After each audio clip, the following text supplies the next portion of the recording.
Hi guys, हम लोग का आज नाइट शिफ्ट में काम करना है। दिखाते हैं क्या काम करना है पूरा नाइट। ये देखिए बैग फिलिंग का काम हो रहा है जो पूरा रात करना है। ये जितना भी बड़ा बड़ा गड्ढा है इसको पूरा मिट्टी डालना है और पूरा बैग फिलिंग करना है।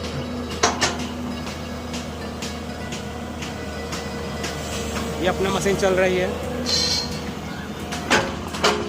ये अपना स्ट्रक्चर का काम हो रहा है।